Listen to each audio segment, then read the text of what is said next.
te miro a ti. Sí. Bueno, estamos viendo una de las conferencias de Durmiendo bajo el volcán y vamos a seguir hablando de este ciclo de la Bienal de Arte de Lanzarote. Tenemos con nosotros pues a otra invitada también que va a dar esta tarde una conferencia en la UNED a partir de las 7:30 de la tarde. Susel Sánchez, bienvenida. Muchas gracias por estar aquí. Crítica de arte, ¿no?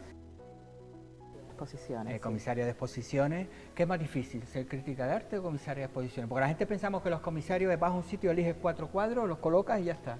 Todo es difícil, pero a mí particularmente el comisariado me impone más respeto.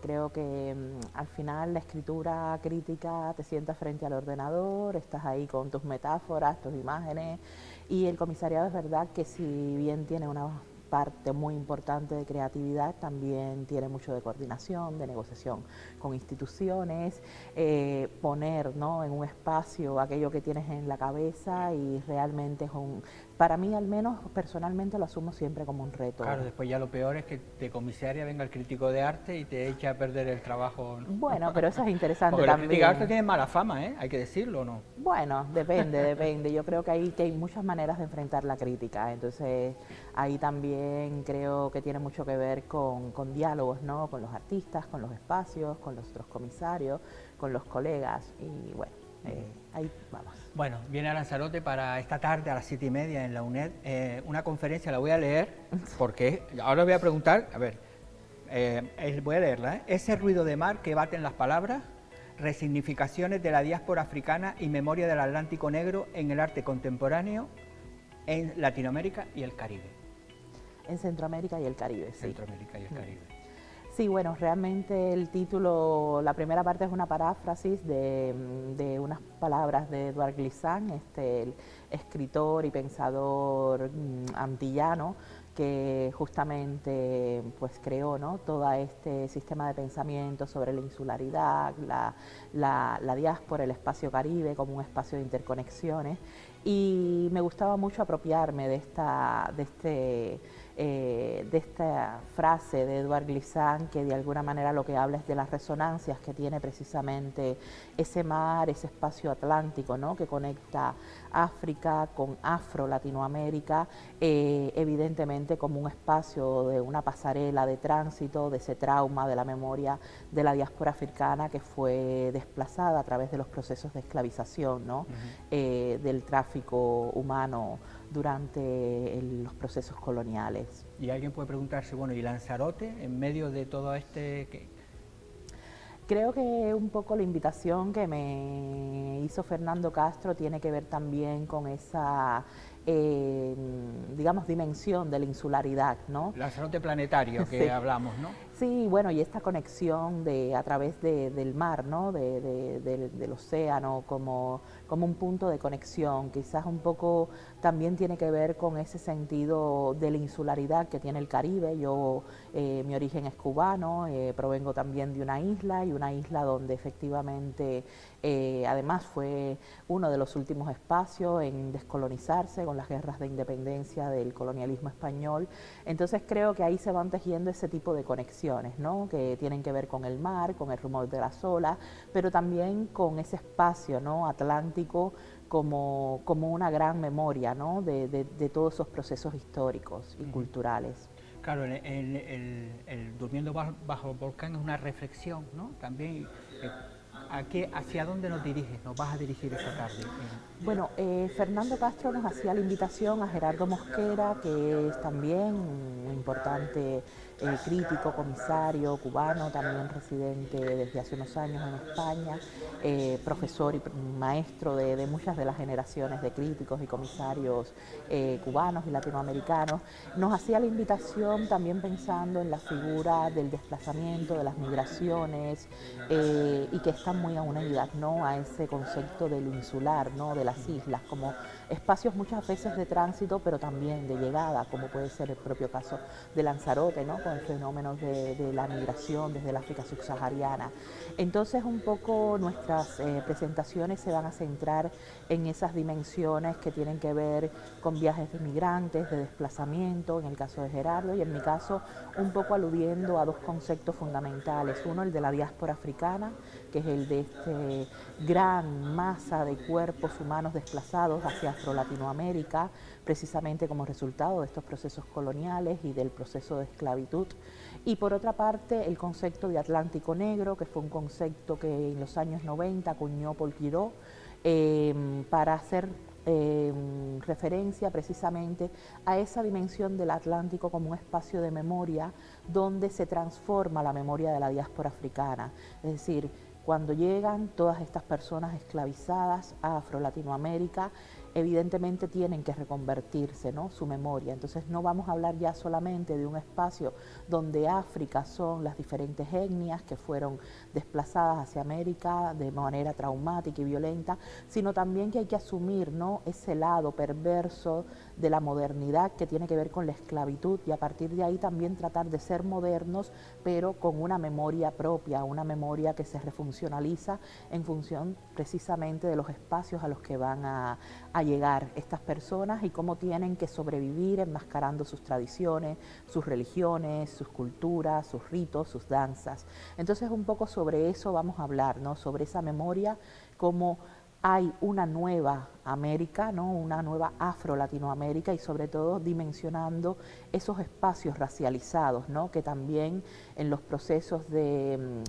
independencia, con el surgimiento de las nuevas repúblicas, fueron, digamos, obliterados o silenciados a partir de lo que se consideró el mestizaje, los procesos criollos de instauración de las élites criollas, pero a través de procesos de blanqueamiento que también dejaron siempre en los espacios más soterrados o silenciados a las personas afrodescendientes, africanos o indígenas. Entonces, sobre eso es sobre lo que queremos hacer reivindicar, ¿no?, esa presencia de los cuerpos negros, de los cuerpos migrantes, desplazados, de la diáspora africana en América Latina, que yo prefiero llamar Afro-Latinoamérica. Bueno, en Cuba también hay también una importante colonia, ¿no?, africana, ¿no?, sí, precisamente todos esos esclavos negros que terminaron en Cuba, y que al final los españoles también, y sobre todo los canarios, también hemos estado todos, porque Canarias y Cuba también hemos estado en ese contacto. No sé si desde ese principio, desde que iban los migrantes españoles hacia Cuba, por ejemplo, estaba ese contacto, pero en ese contacto entre dos culturas, pero no sé si se llegaron un momento a unir algo, ¿no? Sí, indefectiblemente en Cuba hay un dicho que dice que quien no tiene de Congo tiene de Carabalí, ¿no? Es decir, no solamente el hecho, yo, pues evidentemente quien me ve soy una persona blanca, ¿no?, pero mi bisabuela, mi tatarabuela era negra. Entonces, evidentemente son procesos muy complejos, procesos históricos además, donde efectivamente hay un espacio de contacto, no solamente cultural, sino también a nivel físico, a nivel biológico. Es decir, para nadie es un secreto el hecho de la violencia que entrañaba sobre los cuerpos de las mujeres negras, racializadas, las mujeres esclavizadas, la violencia sexual que se ejercía sobre ellas, y efectivamente hay todos unos procesos muy complejos, ¿no?, pero por supuesto es un contexto donde también surge pues ese mestizaje, esa hibridación, desde un punto de vista con procesos violentos, pero también con mucha riqueza, ¿no?, cultural. Es decir, es imposible pensar hoy el espacio del Caribe sin pensar efectivamente en un espacio híbrido, un espacio mestizo, pero también un espacio donde ese mestizaje, y esto sí es importante recalcarlo, fue también una estrategia política de blanqueamiento. Por eso es siempre interesante reivindicar esa matriz africana, esa matriz que está ahí y que trata de reivindicar, ¿no?, la situación social, las situaciones de racismo en nuestras sociedades. Pero sí, indiscutiblemente es un espacio donde ha habido una mezcla y ha habido evidentemente un préstamo cultural y un toma y daca, ¿no?, de todas formas, ahora en Latinoamérica, en Sudamérica, en Centroamérica, hay un proceso también de buscar todas esas raíces africanas. En Brasil sí, también, es decir, aunque está la música africana, la música brasileña, pero la raíz evidentemente es africana, pero hay muchísima gente joven que están buscando todas esas raíces, ¿no? Sí, sí, efectivamente, es decir, uno de los grandes, ¿no? Movimientos sociales que está viviendo esta década del siglo XXI es precisamente la visibilidad, ¿no? De todas esas voces, esos cuerpos que han estado en segundos planos, ¿no? Muchas veces en situaciones de exclusión social, de marginalidad o formando determinadas comunidades, ¿no? Que no han tenido la visibilidad que otras y eso está sucediendo efectivamente en muchos contextos de América Latina. En el caso, por ejemplo, de Centroamérica es un movimiento muy fuerte, como bien decías tú también, en Brasil, en Sudamérica. De hecho, este último carnaval de Río fue justamente dedicado, ¿no? a los orillas, a las religiones de origen africano. Y por ejemplo, en Cuba también, es decir, desde los años 90 ha habido un proceso progresivo de reivindicación de la cultura afrodescendiente y sobre todo de una agencia política que trata de reivindicar espacios sociales, espacios de empoderamiento, que tienen que ver no solamente con reconocer las culturas, los modos, las maneras, ¿no? De enfrentar la vida, sino también de denuncia muy importante del racismo que persiste en nuestras sociedades. Y en el caso, por supuesto, de España, del Estado español también, ¿no? Es un movimiento que cada vez tiene más visibilidad, personas muy jóvenes que también están asumiendo un activismo en la lucha antirracista, ¿no? Y de reivindicación de unos orígenes, de una afrodescendencia que evidentemente tiene que ver con la memoria colonial. Es que cuando hablamos de esa diáspora, lo estamos viendo ahora de África, es decir, pasó en Canarias, pasó en España, la gente no se va por hacer turismo, ¿no? La gente se va por necesidad, ¿no? Claro.